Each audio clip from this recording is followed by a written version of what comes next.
अब chemical equilibrium constant के ना हम लोग यूनिट्स की बात करते हैं। पहली बात ये लिखता है, आप लोग ना फिजिक्स के अंदर भी पढ़ते हैं कि जब रेशियो हो दो एक जैसी चीज़ों की तो उसके यूनिट नहीं होते। हम लोग वो पढ़ते हैं, रिफ्रैक्टिव इंडेक्स पढ़ते हैं, can is equal to C over V. तो वहाँ पे हमारे पास सी भी स्पीड ऑफ लाइट होती है, वी भी स्पीड होती है, तो दोनों सेम वैल्यूज हैं, तो हम लोग कहते हैं इसको कट कर दें। इसी तरह से जब आप लोग second unit first year chemistry का क्रोमेटोग्राफी के अंदर आर एफ की वैल्यू करते हैं, तो आप लोग वहाँ भी कहते हैं कि हमारे पास इसका कोई यूनिट नहीं होता। रीज़न क्या है? रीज़न इज सिंपल कि हम लोग कहते हैं कि जनाब हमारे पास ऊपर भी डिस्टेंस ट्रेवल्ड होता है, नीचे भी डिस्टेंस ट्रेवल होता है, तो जब सेम चीज़ों की रेशियो हो तो फिर उसका यूनिट कोई नहीं होता, क्योंकि वो एक दूसरे को कैंसिल कर देते हैं। Same goes for KC. KC का क्या होता है कि KC is equal to concentration of product divided by concentration of reactant. तो जनरली हम लोग ये कहते हैं कि इट हैज़ नो यूनिट, केसी का किसी भी किस्म का यूनिट नहीं होता because it's a ratio. But we can derive units, लेकिन हम लोग इसका यूनिट ड्राइव कर सकते हैं इन टर्म्स ऑफ कंसंट्रेशंस। जब कंसंट्रेशंस यकसा ना हो, मतलब ऊपर दो कंसंट्रेशन हो नीचे एक कंसंट्रेशन हो, तो फिर आप लोग इसको ये नहीं कह सकते कि केसी का कोई यूनिट नहीं होगा। जनरल पूछा जाए कि केसी का क्या यूनिट है, आप लोग कहेंगे कि केसी का कोई यूनिट नहीं है because it's a ratio of the same two factors. लेकिन अगर पूछा जाए कि कोई रिएक्शन दे के पूछे, फिर हो सकता है कि केसी का यूनिट हो और ये भी हो सकता है कि केसी का यूनिट ना हो, तो वो हम लोग कैसे फाइंड आउट कर सकते हैं? वो हम लोग चीज़ों को देखते हैं। कंसंट्रेशन की बेस। कहते हैं कि it's values independent from the initial concentration. बेटा याद रखिएगा, केमिस्ट्री फर्स्ट ईयर के अंदर ना कोई 9 से 10 कांस्टेंट हैं। जितने भी कांस्टेंट हैं वो सिर्फ और सिर्फ टेम्परेचर डिपेंडेंट होते हैं, टेम्परेचर के अलावा ये किसी भी चीज़ के ऊपर डिपेंड नहीं करते। कोई भी कांस्टेंट हो, के सी है, के एफ है, के आर है, के ए, के बी, के डब्ल्यू, के एस पी, जो भी आए, सारे के सारे टेम्परेचर डिपेंडेंट होते हैं। टेम्परेचर के अलावा ये किसी भी चीज़ के ऊपर डिपेंड नहीं कर रहे होते। इट्स वैल्यू अगर चेंज होगी तो only with the change of temperature, temperature के चेंज करने से ये चेंज होती है। कहता है कि unit of KC depend upon change in number of moles. अब बात ये कर रहे हैं कि केसी का अगर यूनिट होगा तो क्या यूनिट होगा, तो कहता है ये डिपेंड करता है change in number of moles के साथ। मतलब आपके पास ये डेल्टा एन की वैल्यू के ऊपर डिपेंड करता है। डेल्टा एन किसके बराबर होता है? बहुत अच्छे से याद रखना है, number of moles of product mine. अगर ये कर माइनस देंगे ना, ये बहुत से बच्चे कर रहे होते हैं, मुझे पता है, हम लोग पढ़ाते हैं तो बच्चे ये गलतियां करके आते हैं।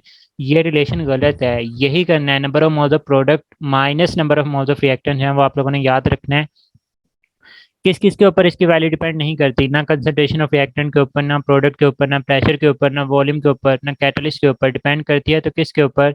सिर्फ और सिर्फ टेम्परेचर डिपेंडेंट होती है इसकी वैल्यू। ये बातें याद रखने को। इसका बताएं, कहते हैं कि write the equilibrium expression for this reaction. Sir, जी जी, एक मिनट पिछली वाली स्लाइड करें।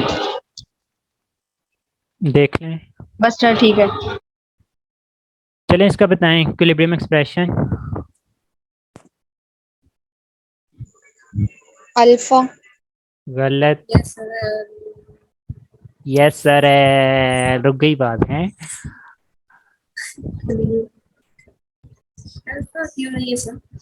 वही बेटा, एक कॉन्सेप्ट ही देना है इस क्वेश्चन के अंदर, इसका जो राइट ऑप्शन है वो बीटा है।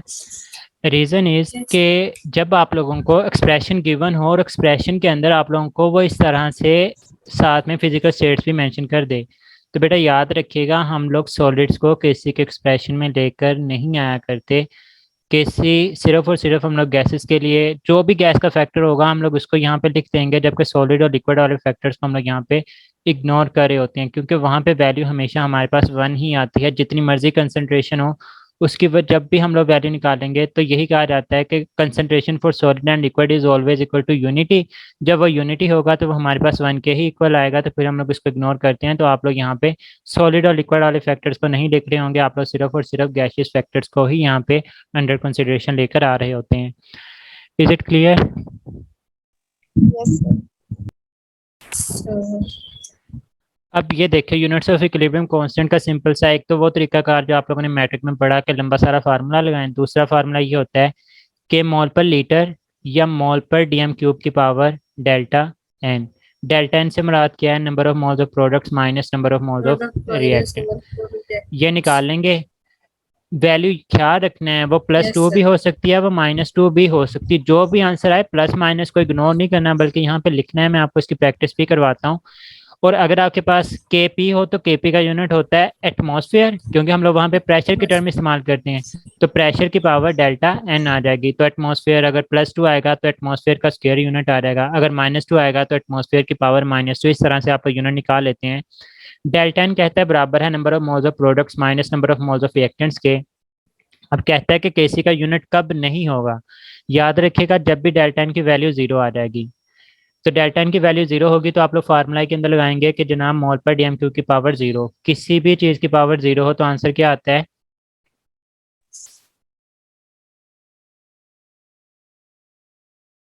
मोल पर डीएम क्यूब। यहाँ पे हमारे पास वैल्यू 0 ही आ जाएगी, तो केसी का यहाँ पे कोई भी यूनिट नहीं होगा। इसको ना, मतलब पहला जो एक्सप्रेशन है इसमें एच आई की पावर 2 है, नीचे हमारे पास H2 है और I2 है। होता क्या है कि हमारे पास अगर एच आई की पावर 2 है तो मोल पर डीएम क्यूब का स्क्वायर आ जाएगा। नीचे आप लोगों के पास दो कंसंट्रेशन हैं, तो दोनों कंसंट्रेशन हर एक का मोल पर डीएम क्यूब आएगा, तो नीचे भी आपके पास क्या आ जाएगा? स्क्वायर आ जाएगा। तो मोल पर डीएम क्यूब और मोल पर डीएम क्यूब एक दूसरे को स्क्वायर होने की वजह से एक दूसरे को कैंसिल कर देते हैं। तो सिंपल पहली चीज़ जो आप लोगों ने याद रखनी है कि अगर हमारे पास रिएक्टेंट और प्रोडक्ट के मोल्स आपस में एक दूसरे के बराबर होंगे तो वहाँ पे केसी का कोई भी यूनिट नहीं होता। लाइक रिएक्टेंट के यहाँ पे मोल्स कितने हैं H2 + I2 वाले एग्जाम्पल में? रिएक्टेंट के मोल्स कितने हैं? प्रोडक्ट के मोल्स कितने हैं? 2 अब दूसरे में देखें, ये लिखा हुआ है स्टेरिफिकेशन रिएक्शन, इसमें रिएक्टेंट के कितने मोल्स हैं? 2 प्रोडक्ट के कितने हैं? 2 तो जब number of moles of reactant और प्रोडक्ट बराबर होंगे तो केसी का कोई भी यूनिट नहीं होगा। नहीं होगा। अब केसी का यूनिट हो सकता है कि, पहली बात तो ये हमें इससे पता लगेगा जब number of moles of product और रिएक्टेंट आपस में बराबर नहीं है तो केसी मस्ट हैव अ यूनिट। अब उसका यूनिट क्या है वो हम लोगों ने इस फार्मूला के तहत अप्लाई कर लेना है। अब आपको रिएक्शन गिवन है, मुझे ये बताएं रिएक्टेंट के मोल्स कितने हैं PCl5 वाले एग्जाम्पल में? 2 ओए होए, 1 है। 1 है 1 प्रोडक्ट के मोल्स कितने हैं? 2 डेल्टा एन की वैल्यू क्या आएगी? डेल्टा एन की 1 वैल्यू आएगी 1। तो यहाँ पे हम लोग 1 पुट कर देंगे तो मोल पर डीएम क्यू की पावर 1 आपके पास मोल पर डीएम क्यू भी आ जाएगी, या आपके पास यूनिट आ जाएगा। अब यहाँ पर देखें 2SO2 वाले एग्जाम्पल में रिएक्टेंट के मोल्स कितने हैं? 3 3 हैं।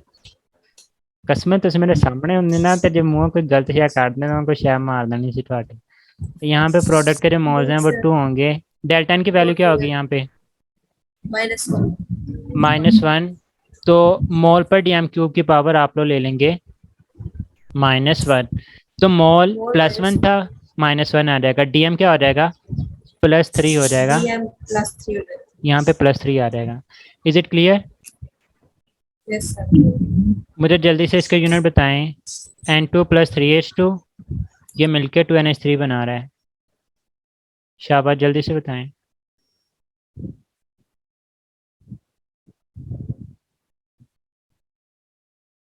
मोल -2 DM6। तो सबसे पहले जल्दी से आप लोगों ने डेल्टा एन की वैल्यू फाइंड आउट कर ली। 2 - 4 -2 आ गया। तो मोल को -2 से करेंगे मोल -2, मोल डीएम माइनस, -2 DM प्लस। तो ये आपके पास यहाँ पे इसका यूनिट आ जाएगा। Is it clear? हाँ, अब ये बहुत इम्पोर्टेंट है। इसको मैं स्लाइड के ऊपर शो करता हूँ, एक मिनट रुकें। अब आप लोगों ने ना ये रिलेशन पढ़ा हुआ है, KP = KC RT delta N। ठीक है। अब क्वेश्चन मैं आपसे कहता हूँ कि आप लोगों के पास जनाब ये रिएक्शन है। हाँ, इसी को लिख लेते हैं N2 + 3H2। वो आपसे कहता है कि जनाब 2NH3 बना रहे हैं। वो कहता है कि हमारे पास KC की वैल्यू है जनाब 20। मैं लिखता हूँ what could be the value, English मेरी कमज़ोरी है, इसको इग्नोर करना है। KP की वैल्यू क्या हो सकती है? ऑप्शन है आप लोगों के पास। मैं कहता हूँ जनाब 15, मैं कहता हूँ 20, मैं कहता हूँ 25, मैं कहता हूँ अनसफिशिएंट डाटा। बल्कि अनसफिशिएंट को छोड़ें, इन तीनों ऑप्शन में से बताएं क्या आंसर हो सकता है।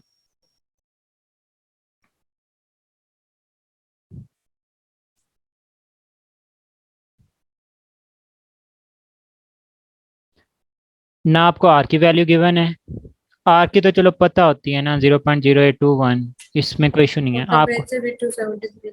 नहीं नहीं नहीं, टेम्परेचर लगाना पड़ता है, ज़रूरी नहीं। मैंने लिखा है कुड बी, मतलब आर टी को इग्नोर करें, सिर्फ केसी को देख के बताएं कि जनाब हमारे पास यहाँ पे क्या वैल्यू होगी के। 20 होगा। 20 नहीं होगी। फिर क्या होगा सर? अब मैं रिलेशन लिखवाने लगा हूँ, याद रखिए बेटा। Yes sir. अगर डेल्टा एन की वैल्यू हो ज़ीरो, ये कब होगी? जब number of moles of product और number of moles of reactant आपस में बराबर होंगे। तो फिर याद रखना है K P will be equal to K C. क्या लिखा? डेल्टा एन की वैल्यू हो ज़ीरो, तो number of delta N zero कब आता है? जब number of mole of product is greater than number of moles of reactant, then K B will be equal to K C. दूसरा point, delta N में be positive. Delta N positive कब होगा? जब number of moles of products is greater than number of mole of reactant, क्योंकि delta N इसी के बराबर होता है ना, number of moles of product yes. Minus number of moles of reactant. तो अगर ये वैल्यू ज्यादा होगी, रिएक्टेंट की कम होगी, तभी वैल्यू आपके पास पॉजिटिव में आएगी। तो फिर आपने याद रखना है बेटा कि के P is always greater than के सी। तीसरा रिलेशन है कि डेल्टा एन की वैल्यू हो नेगेटिव में। ये कब होती है? जब number of mole of product is less than number of mole of तो रिएक्टेंट। फिर इस हिसाब से 15 होगा आंसर। तो के पी इज लेस देन के सी। अब बताएं इसका आंसर क्या होगा। अल्फा। तो आपने सबसे पहले देखा हमारे पास number of mole of product is less than number of mole of reactant. तो फिर इसका मतलब, अच्छा इसको याद रखना, मतलब बाद बच्चे भूल जाते हैं के पी के सी। तो सिंपल इस तरह से याद रखें, number of mole of product है ना, तो इसी के साथ आप लोग के पी को रिलेट कर लें। आर और सी को दूसरी साइड पे ले जाएं, पी और पी को रिलेट करें।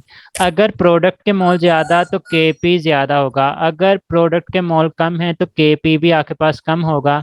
उसने आपको कहा कि number of mole of product कम है, तो इसका मतलब के पी की वैल्यू भी लास्ट में कम होगी, 20 से कम ही होगी। तो हमारे पास यहाँ पे 15 आंसर आएगा।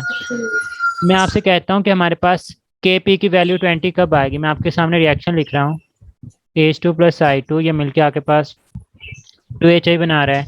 एक मैं आपके पास रिएक्शन लिख रहा हूँ, हम कहते हैं 2SO3, ये आपके पास 2SO2 प्लस O2। अब मुझे ये बताएं कि मतलब यहाँ पे यही है कि Kc इज इक्वल टू 20, के पी की वैल्यू क्या होगी फॉर अल्फा? 20। तो, 20। तो ये हमारे पास 20 ही आएगी। अमंग गिवन ऑप्शंस इस रिएक्शन के लिए क्या वैल्यू होगी? केपी ज्यादा होगी। तो फिर Kp ज्यादा होगी Kc, Kc 20 गिवन है, Kp must be greater than 20, तो वो हमारे पास 25 आ जाएगा। Is it clear? अब जरूरी नहीं कि हर जगह इसी तरह से देगा, वो आपको आर और टी की वैल्यूज भी दे के पूछ सकता है, तो वो भी आप लोगों को पता नहीं चाहिए। और ये भी बात यहाँ पे याद रखनी है कि हमारे पास temperature must be absolute temperature. अच्छा, एब्सोल्यूट टेम्परेचर क्या होता है?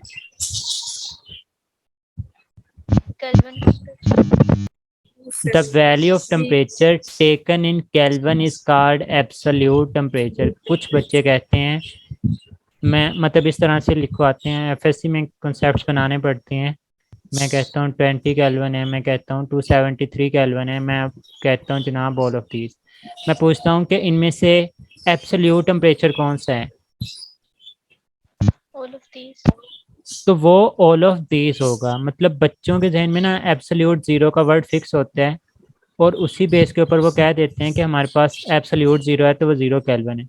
बेटा एब्सोल्यूट जीरो जीरो केल्विन ही है, लेकिन अगर वो आपसे पूछे एब्सोल्यूट टेम्परेचर, तो टेम्परेचर की कोई भी वैल्यू जब उसको हम लोग केल्विन में लेंगे तो वो हमारे पास एब्सोल्यूट टेम्परेचर कहलाएगा। तो यहाँ पे जो हमारे पास राइट ऑप्शन है वो ऑल ऑफ दीज आएगा। अगर वो एब्सोल्यूट जीरो पूछे तो एब्सोल्यूट मतलब केल्विन, जीरो मीन जीरो, तो वो जीरो केल्विन के बारे में पूछ रहा है आपसे, लेकिन वो एब्सोल्यूट टेम्परेचर कह रहा है। तो ये सारी की सारी वैल्यूज आप लोगों के पास एब्सोल्यूट टेम्परेचर ही हैं।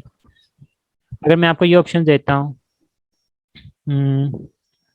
-50 kelvin, 0 kelvin, Charlie, 50 degree Celsius. इसमें से बताएं एब्सोल्यूट टेम्परेचर कौन सा है, या डेल्टा कहते हैं बोथ ए एंड बी।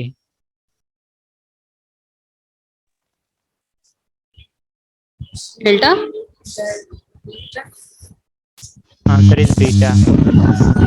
बेटा याद रखिएगा केल्विन में कभी भी वैल्यू 0 से नीचे होती नहीं है। सर -273 केल्विन भी तो होता है कुछ। नहीं होता, -273 डिग्री सेल्सियस होता है एब्सोल्यूट 0 की वैल्यू। इसी वजह से तो वो कैसे नहीं आता, मतलब 9th क्लास में 1600 में उसने लिखा हुआ है कि हम लोग डिग्री लगाते हैं सेल्सियस के साथ और फ़ारेनहाइट के स्केल के साथ, लेकिन केल्विन के साथ हम लोग कभी भी डिग्री नहीं लगा रहे होते। उसकी रीज़न भी यही होती है।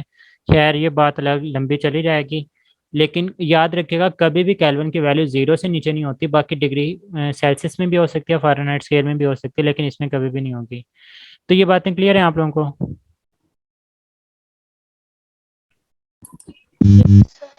जी सर।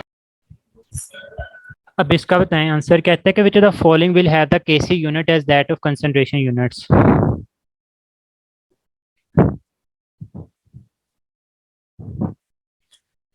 पहले तो क्वेश्चन, ए। ये डेल्टा किसने बोला है?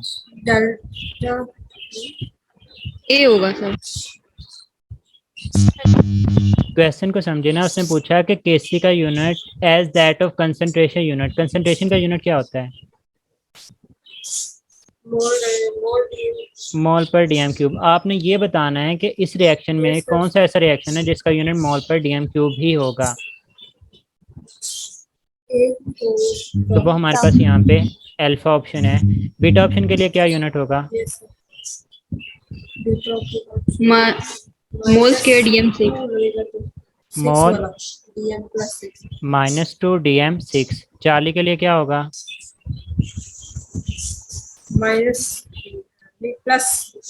मोल मोल -1 DM6। डेल्टा के लिए क्या होगा?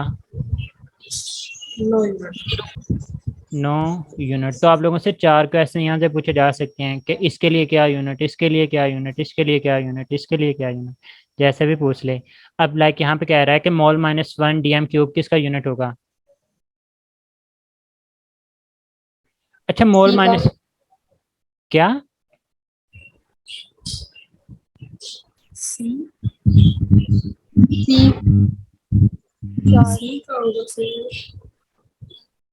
जी यहाँ पे जो हमारे पास राइट ऑप्शन है वो चार्ली आ जाएगा। अब उसकी रीज़न क्या है कि सिंपल देखें, मोल -1 DM प्लस क्यूब कब आएगा? जब आप लोग मोल पर DM क्यूब की पावर -1 लेंगे। इसका मतलब आपके पास डेल्टा एन की वैल्यू -1 आनी चाहिए। Number of mole of product minus number of moles of reactant should be -1। मतलब प्रोडक्ट का एक मोल कम हो, रिएक्टेंट का ज़्यादा हो, तो यही आपके पास 2 -3 -1 आएगा। इसमें 2 -4 -2 आ रहा है, इसमें 2 -1 1 आ रहा है, इसमें 2 -2 0 आ रहा है। तो किसी भी तरह से आपसे क्वेश्चन पूछा, आप लोगों का जब बेसिक स्ट्रॉन्ग होगा तो इंशाल्लाह आप लोग चीज़ें करने के काबिल होते हैं वहाँ पे। Is it clear? Yes sir. हाँ अब ये बहुत इंपॉर्टेंट टॉपिक है। आप लोग सॉल्व किए बगैर बता सकते हैं कोई भी रिएक्शन हो ना, मतलब वॉल्यूम का फैक्टर, ये आप लोगों को ली शैटलियर प्रिंसिपल में quantitative effect of pressure and volume के अंदर बहुत ज़्यादा हेल्प आउट करेगा। आप लोगों को इस तरह से रिएक्शन गिवन होगा। जब रिएक्शन गिवन होगा आप लोग रिएक्शन को देखकर ही बता सकते हैं कि कौन सा केसी का एक्सप्रेशन किसके लिए लग सकता है, किसके लिए केसी का एक्सप्रेशन नहीं लग सकता। आप में से कोई बता सकता है इसमें से फर्स्ट वन के लिए, मतलब बुक्स की तरफ ना देखें, सिर्फ मुझे वैसे बताएं चारों में से कौन सा फैक्टर हो सकता है जो हम लोग H2 + I2 के लिए लगा सकते हैं? अगर मैं इसको ऑप्शन ही बना लेता हूँ, ये ऑप्शन, ये बी, ये सी, ये डी।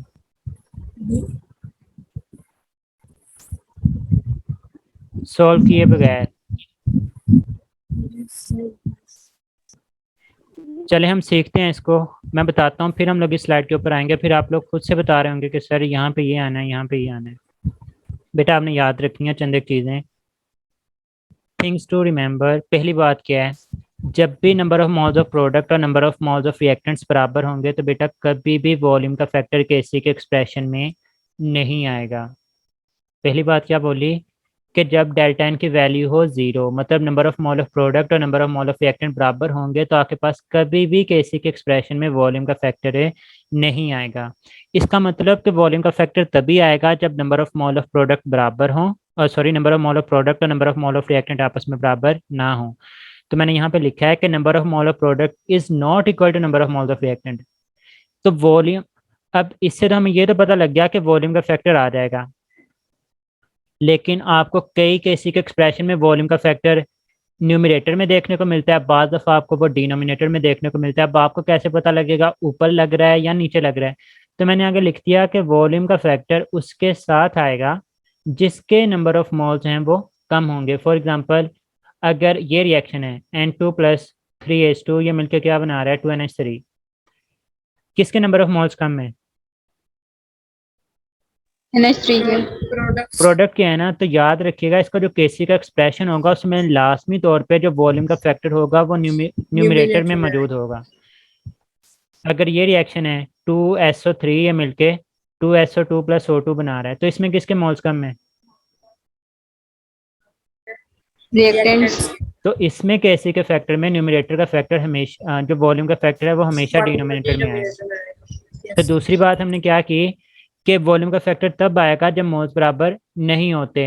अब मोल्स बराबर नहीं है, वॉल्यूम का फैक्टर आएगा किसके साथ आएगा? जिसके नंबर ऑफ मोल्स कम होते हैं। अब तीसरी और मोस्ट, लाइक यहाँ पर देखें, मोल्स बराबर नहीं है, इसमें हमने देखा कि number of moles of products जो थे वो हमारे पास कम थे, तो यहाँ पे वॉल्यूम का फैक्टर आपको न्यूमरेटर में देखने को मिल गया। यहाँ पे आपके पास रिएक्टेंट के मोल्स कम थे, तो वॉल्यूम का फैक्टर आप लोगों को डिनोमिनेटर में देखने को मिल गया।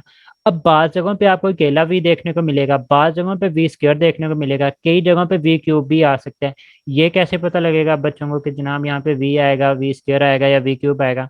तो बेटा उसका भी हल है। हल ये है कि वॉल्यूम के कितने नंबर आएंगे, मतलब वी आएगा, वी स्क्वायर आएगा, वी क्यूब आएगा, ये डिपेंड करता है किस चीज़ के ऊपर? On difference of number of moles. आपने उनके मोल्स का डिफरेंस देख लेना है। लाइक यहाँ पर देखें, अब यहाँ पे आप लोगों ने ये नहीं करना शुरू कर देना कि सर ने तो बताया था del N is equal to N P minus N R, तो 2 - 4 यहाँ पे वी की पावर -2 ही होनी चाहिए। तो नहीं, डिफरेंस देखना है कितने का है। 2 का डिफरेंस है, प्लस माइनस को इग्नोर करेंगे तो वी स्क्वायर आ जाएगा। यहाँ पे डिफरेंस देखा, एक तरफ 1 है एक तरफ 2 है, तो 2 - 1 1 का डिफरेंस आ रहा है, तो अकेला वी ही देखने को मिलेगा, वी स्क्वायर यहाँ पर नहीं आएगा। Is it clear? Yes sir. तो मैं रिपीट कर रहा हूँ, लास्ट पॉइंट रिपीट करते। रिपीट कर देता हूँ बेटा, सारी बातें रिपीट कर रहा हूँ। अगर मोल्स बराबर तो वॉल्यूम का फैक्टर नहीं आएगा, अगर मोल्स बराबर नहीं हैं तो वॉल्यूम का फैक्टर आएगा। किसके साथ आएगा? जिसके नंबर ऑफ मोल्स कम होंगे। प्रोडक्ट के कम तो न्यूमरेटर में आएगा, रिएक्टेंट्स के कम तो डिनोमिनेटर में आएगा। कितने आएंगे? V1 आएगा, वी क्यूब आएगा, वी स्क्वायर आएगा। तो it depend upon the difference of number of moles. अगर रिएक्टेंट और प्रोडक्ट के मोल्स का डिफरेंस 2 है तो वी स्क्वायर आएगा। अगर रिएक्टेंट और प्रोडक्ट के मोल्स का डिफरेंस 3 है तो वी क्यूब आएगा। अगर डिफरेंस 1 है तो वी की पावर 1 आएगा, और अगर डिफरेंस 0 है तो फिर तो वी आएगा ही नहीं। Is it clear?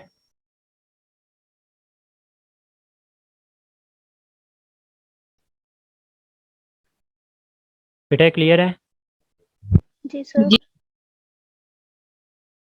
चलें अब आगे आपके सामने क्वेश्चन जल्दी से बता दें। मैच करें, फर्स्ट सेकंड वन में किसके साथ मैच करेगा? जैसे कपड़ों के रंग मैच होते हैं ना, सी। फर्स्ट वाला किसके साथ मैच करेगा? सी। H2 plus I2 will match with C। क्यों C के साथ मैच करेगा? क्योंकि नंबर ऑफ मोल्स प्रोडक्ट और 0 है। रिएक्टेंट्स बराबर जब दोनों नंबर ऑफ मोल्स बराबर होंगे तो हमारे पास वॉल्यूम का फैक्टर नहीं आएगा। सेकंड वन किसके साथ मैच करेगा? डी। हाँ, अब यहाँ पे हमने सबसे पहले तो ये देखा कि क्या मोल्स बराबर हैं, तो मोल बराबर नहीं, मतलब वॉल्यूम का फैक्टर आएगा ही आएगा। किसके साथ आएगा? जिसके मोल्स कम है, तो प्रोडक्ट के कम है तो वॉल्यूम न्यूमरेटर में होगा। अब अल्फा में भी वो न्यूमरेटर में है और डेल्टा में भी न्यूमरेटर में है। अब हमें कैसे पता कि अकेला एक में वी है एक में वी स्क्वायर है? तो वो डिफरेंस 2 का है, तो इसका मतलब ये आप लोगों के पास डी के साथ जाके मिलेगा। ये थर्ड वाला ए। ए में किसके मोल्स कम है? रिएक्टेंट्स के मोल्स ओ बी होगा सर। आप ही ना अपने कोई काम दे थल्ले एक करा के ला लो मरो, यहाँ पे सी के साथ मिलेगा ये। और जो फोर्थ वन है यहाँ पे किसके मोल्स कम है? यहाँ पे प्रोडक्ट। इसका मतलब अब एक ही बच गया, वही हमें। तो ये हमारे पास जो है वो इस तरह से आप लोगों को केसिक एक्सप्रेशन मतलब सोल्व किए बगैर भी आप लोग बता सकते। बहुत ही कम ऐसा चांस होगा कि वो आपको मतलब यहाँ पे भी वॉल्यूम है, वो आपको दूसरी ऑप्शन भी ऐसी दे दे, फिर मेरे पास उसका कोई हल नहीं है, वो आप लोगों को सोल्व करना ही पड़ेगा। लेकिन बहुत ही कम ऐसा होता है। लेकिन जनरली यही वाला सिनेरियो होता है कि वो आपको डिफरेंट कंडीशन दे रहा होता है, कंसेप्ट ही चेक करना होता है। तो इसी चीज़ों से आप लोग बता सकते हैं कि कहाँ पे बॉलिंग का फैक्टर आएगा, कहाँ पे नहीं आएगा, कहाँ पे बी स्क्वायर आ रहा है, यहाँ पे सिंपल आ रहा है। तो इस तरह से आप लोगों ने इनको सॉल्व कर लेना है।